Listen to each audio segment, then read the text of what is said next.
So now I will ask the members of the panel to come and sit up. If there are any questions, we will take them. And I'll start here on the right. Okay. We'll start here and then...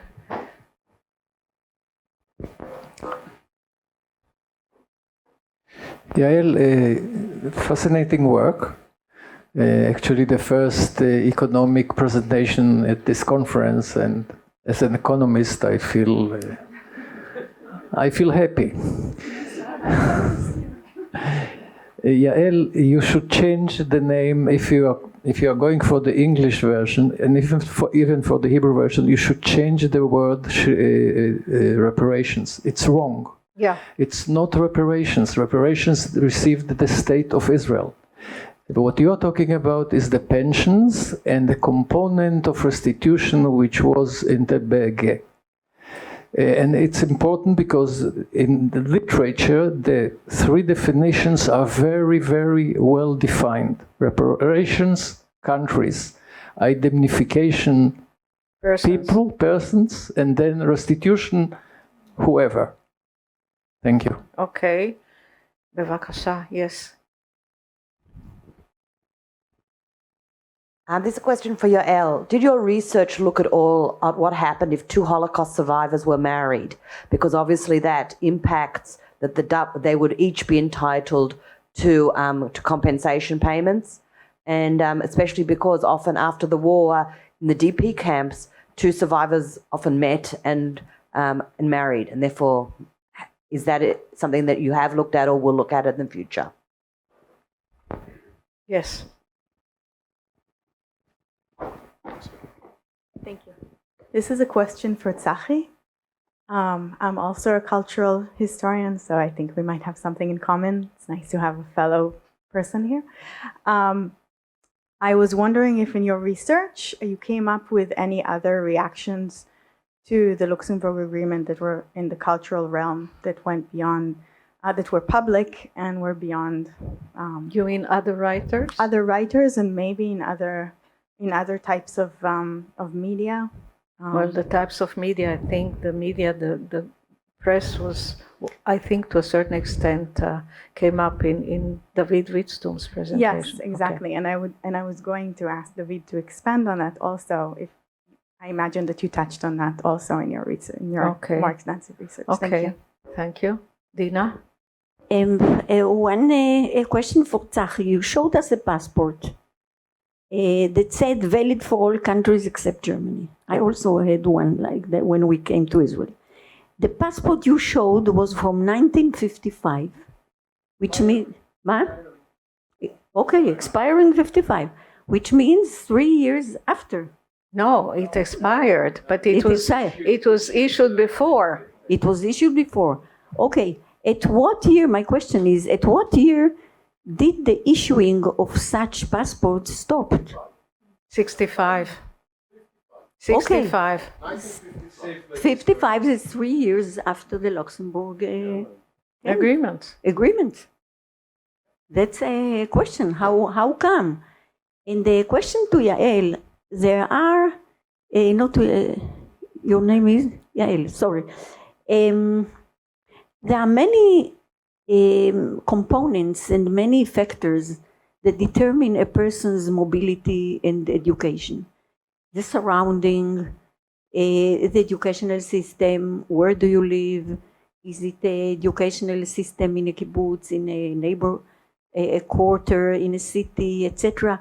You took one component, and the question is, can you really decide on mobility without taking into account the other factors? Okay. Wait, just wait, because there's somebody else who's asked before. Yes.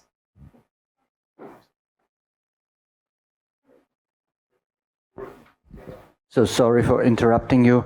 I have a question for Yael. You mentioned as a side note nature nurture, and I think this is really important for that context. Right. And I would I have some observation, and I would like to comment you on that. So my impression is that in the first decades after 45, there was a struggle to get the compensation debate from biology to culture, because initially, when Holocaust survivors tried to get compensation, they always struggled with medical doctors because they had to prove that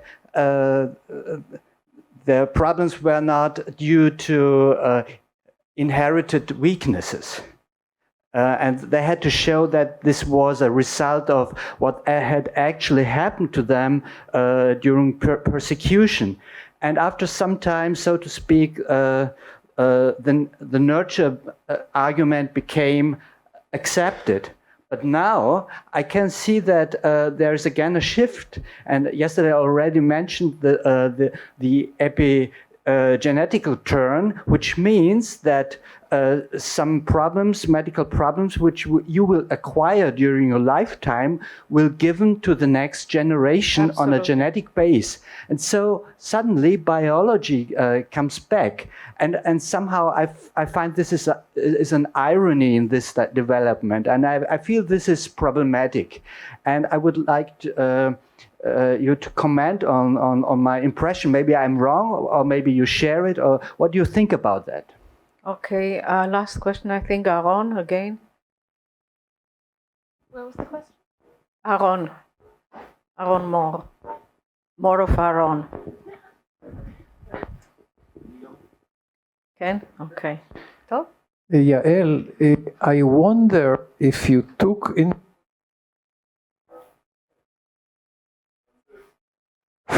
I wonder if you took into consideration the fact that basically the Holocaust survivors who arrived to Israel lost 5 years of war. Exactly. And couldn't take no their education. So they, by definition, they were at a disadvantage. Okay. Ronnie Stauber. So I want to connect again to lecture of Dudu and Tzachi, and also try to answer Dina's question. So as it seems to me, there was two camps among those who, both in the public opinion and in the Israeli Foreign Office. Foreign Office also? And also in the Foreign Office, yes. This is my argument. There was no consensus in the Foreign Office about it. And among these camps is among those who supported the Shilumim. One camp, which Alterman represents, but there were other members of Mapai who supported the same line, and they said, yes, we should take reparations from Germany, because the main, what is so important after the Holocaust, the main lesson of the Holocaust is to build a strong Israeli country. This is the main lesson. So, but they opposed friendship with Germany. So, and you can count here Golda Meir, and you can count here Zalman Aran, and in a way, Alterman represented this group. Mm-hmm. The same group I can see also two groups in the Foreign Office. There was those who supported what they called Chaim Yachiel line, and there was those who said we should move very, very slowly towards relation with Germany. Very, very slowly, because there were three reasons. One is because the public opinion is not ready. The second is because Germany is not such an influential country now, so we can wait, especially in the Middle East. She doesn't have influence, and she doesn't produce weapons, so we can wait. And the third was that Charet and others still suspected Germany, and they weren't sure if Germany is already a strong democracy. So they thought we can wait. And this is also an answer why only in 1955 they decided to cancel the passport, or the Jews cannot, Israeli cannot enter Germany, because they wanted to wait.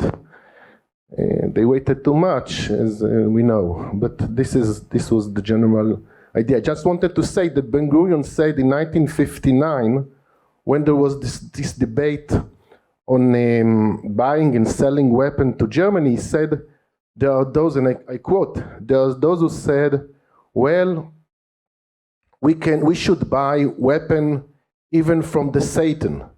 And Ben-Gurion said, if we will call the Germans Satan, they won't sell us weapon. Yeah, well, I'm not sure that, Dr. Stauber, Professor Stauber, I will dare to contradict you. Because I think that the two camps that you describe in the foreign ministry, actually, both were for relations with Germany. Only one camp wanted to be more careful and go more slowly. They were not against, they were for. Okay, but the question was how and not if. Okay, I think and that is always the case in any foreign ministry, including the Israeli foreign ministry. And those who say sit and wait are usually more numerous than others. Okay, so I will start maybe with Tzachi and Dudu, because I think Yael has the largest number of questions. Okay, Dudu. Okay, so I'll start with the cultural reflections on the Shilumim. Actually, I think it surprisingly there is not a lot writing about Germany was already appearing, especially among the young generation, especially started in the newspapers and in the weeklies and some other cultural magazines. For example, people like Amos Kinan or Dan Ben Amotz and others, even people who were really far from the consensus, like Dan Omer and others, who wrote a book that was immediately banished and outlawed by the censorship. But not a lot of writing, of prose writing about the subject was done, I think also mainly because it was considered to be a sort of something which has an order that doesn't befit, prose. But writing, publicist writing, but journalistic writing is very, very extensive about it, and the best people took part. And also, on the other hand, for example, the sort of academic, philosophical writings, lectures, for example, the famous lecture by Martin Buber, held in Germany, for example, and other writings about what should be done, writings by Gershom Shalom and others do appear on the scene. But I think that compared with such a great event that happened in Israel, such a traumatic event that happened in Israel, I mean, it's not a lot about. So this is for the first question. The second one about foreign ministry pro et contra, or a slow moving and fast moving. I think it in a way reflects also the generation of diplomats in a way.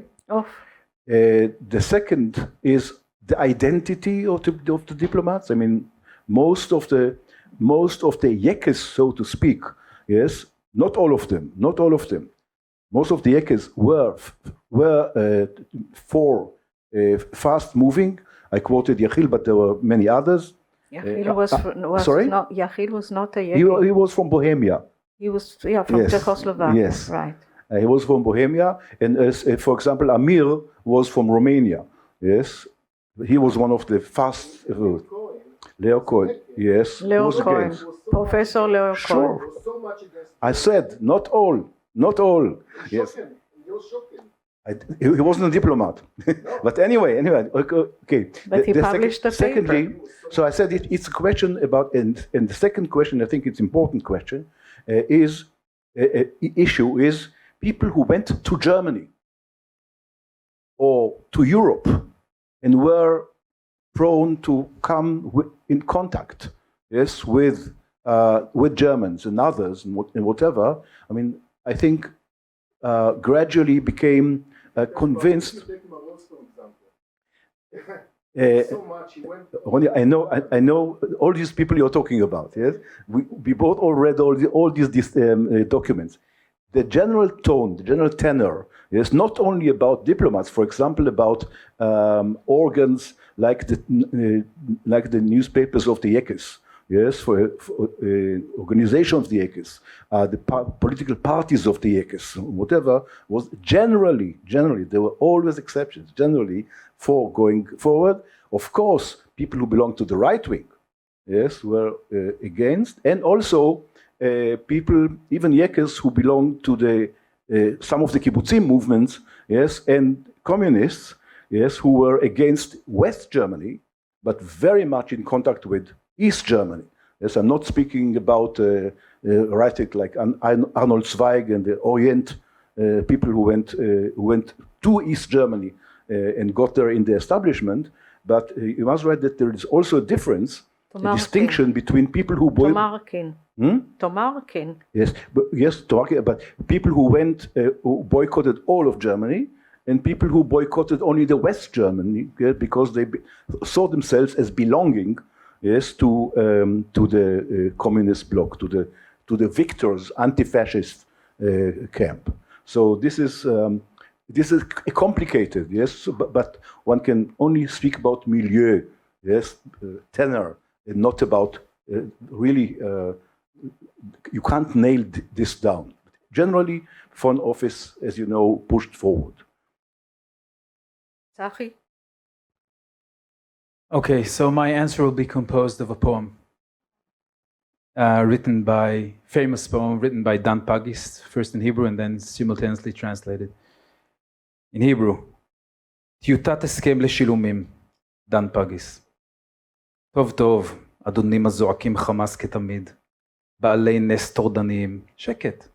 הכל יוחזר למקומו, סעיף אחר סעיף, הצעקה אל תוך הגרון, שיני הזהב אל הלסת, הפחד. העשן אל ארובות הפח והלאה ופנימה אל חלל העצמות. וכבר תקרמו אור וגידים ותחיו, הנה עדיין תחיו לכם, יושבים בסלון, קוראים עיתון ערב, הנה אינכם, הכל בעוד מועד. ואשר לכוכב הצהוב, מיד יתעלש, מעל לחזה ויאגר לשמיים. And in translation, a draft for a reprisal agreement. All right, you ever taunting masters, you troubling miracle holders, be quiet. Everything shall be restored. One paragraph after another. The cry right back into the throat. The golden teeth back to the jaw. The fear. Smoke into the tin chimneys and onward to the very bones. And you will wear skin and muscle and live. You shall live, sitting in your living room, reading the evening paper. Here you are, everything in good time. And as for the golden star, it will be ripped right off your chest and immigrate to the skies. I forgot just one more thing which I thought interesting. In the left-wing newspaper La Merchav, there was a very good, very interesting literary supplement, yes, called Masa. Yes, there you can also find some other poems and essays about this subject. Against Yael. Thank you. So, Karen, I wish I could answer positively on your questions. I know that it's very important to identify whether it's one parent or two parents received reparation. Unfortunately, we don't have this data yet. Maybe after we'll get more data on the claim conference, maybe. We'll be able to deal with this too. Of course, most of the children with one Holocaust survivor parents actually had both Holocaust survivor parents. They tend to marry each other, but I don't know what to say about the reparations. The mobility. You're right, absolutely right. There are lots of factors that influence mobility, and I try to mention them briefly because, once again, it's not the main issue. But by choosing the groups that we chose, by limiting birth year of parents and then the children, we can control some of the environmental factors such as the education, and most of the people live in the center of Israel, so there are lots of things that I cannot control specifically, but by choosing the groups that I chose, by the way that I took them, I think that we managed to take people with the same background, surrounding, the same environment. So the answer is, I know that it's not perfect, but we cannot have perfect research. We don't have all the data that we need for perfect research. The nature-nurture, of course, it's very important. I share your idea. Once again, we are looking right now on the nurture. The debate is a political debate because we can influence the nurture. We cannot influence the nurture. We can influence the surroundings by many things, but you're right. There's nothing else I can say. I feel that the nature is much more important, and not only the way that you suggested it, but we are focusing on Jewish people from Europe. So there is some assumption here that they all come from the same group of sharing same genes, which is important for our research to see that at the basis they look the same. They probably are the same. But later on, what happened, we cannot control and we don't know.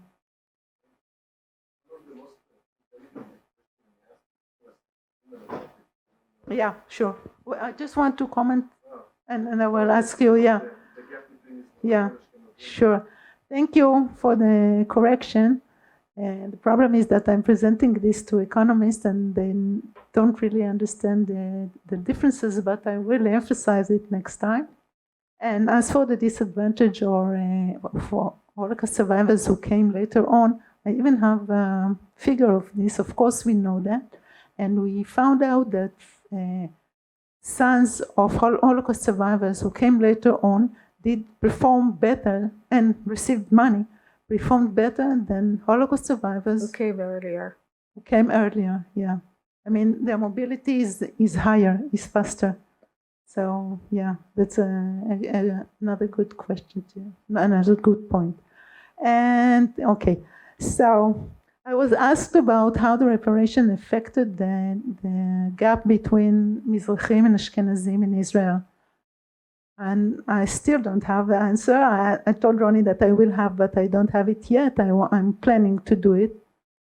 But I don't think it really did something, because the reparation brings the survivors to a status that was supposed to be if there wasn't Holocaust. So they look like the fifth Aliyah people. Actually, what happened is that because Israel is a country of immigrants, everyone immigrates with what he has before. And I don't think that the reparation changed it. But better question will be maybe in a year. Okay, there's another question here. Avi? I know Colette and she can sum up and, conclude the meeting, but before she concludes, I know her. And I don't want to rain on your parade. Last night, we had a delegation, I worked with Colette, we had a delegation from the Netherlands with the ELA organization. Came agencies from the Netherlands, agencies from Israel that have to do with mental, ELA is mental or whatever. I was sitting there, and then they tried to convince me that I'm mefager, which means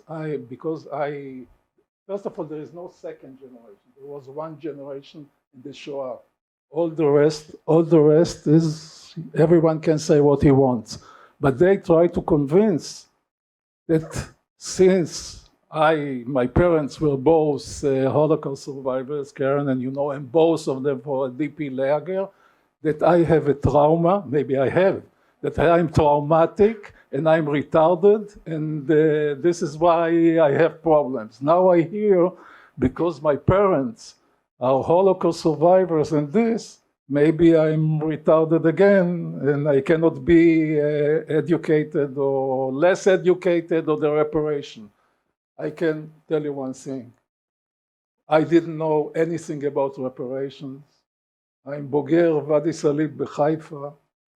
I went to the university. I didn't know what reparation and other reparation. Both of them were in DP lagers. Both of them were in Auschwitz. And somehow I became Pakid בכיר. So, בהתחלה פקיד קטן, אחרי זה פקיד בכיר, סתם אחרי זה כמו קולט, הייתי סגן קונסול, Trade Commissioner, מנכ"ל משרד התיירות, מנכ"ל זה, ועכשיו אני רואה, and I see that I am in the diagram down there. So what I want to say is, no, we are not מפגרים, we are not retarded, it has nothing to do with the reparation. I don't remember that we ever this, and I want to tell you one thing about your questions. I remember when I was a child that my parents were fighting each other because they didn't get the reparations at the same time. It's only, I think my mother got, and then my father didn't get, and then he said this, and I remember something, but nothing had to do with what we had to do. And about Germany, even though it was my decision, I assume, till 97, I never went to Germany. And I was in all these jobs, and I somehow circumvented. Only in 97, I had to go with the delegation, since I was מנכ"ל התאחדות המלונות, I had to go with the שר התיירות and whatever to ITB in Berlin.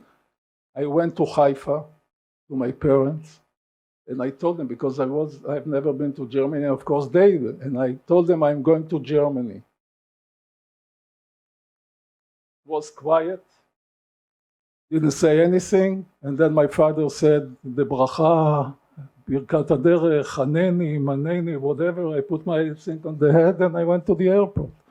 And this is how I went, first time in Germany. This was my personal boycott. But from then on, we have many things in Germany, Colette of course, and I'm on Auschwitz, International Auschwitz Committee and others that we have to go to Germany. So what I want to say, sometimes even your parents are whatever, maybe it's not the end of the world, and there is still a future. תודה רבה.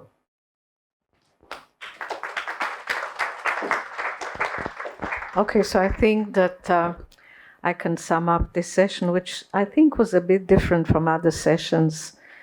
It involved also, I think, the emotional side, the effects that the Holocaust had on some of us, and certainly on second generation. I think I'd like to add the fact, I mean, it's a fact, that the second generation, at least in this country and in other countries, and it has been proven medically, has inherited some of the traumas of their parents. And I think I should also add that children who were in camps, I mean, as Holocaust survivors who were children during the war, had a different reaction. They were less protected, and therefore the Holocaust is something which affected them more. So the generation of today people who were in their early 80s were children during the war. And I think actually that the German government in the end took that into account and made a special arrangement also for children who were during the war. I thank you very much for your attention, and that more than anything want to thank the members of the panel for their contribution. Toda rabah.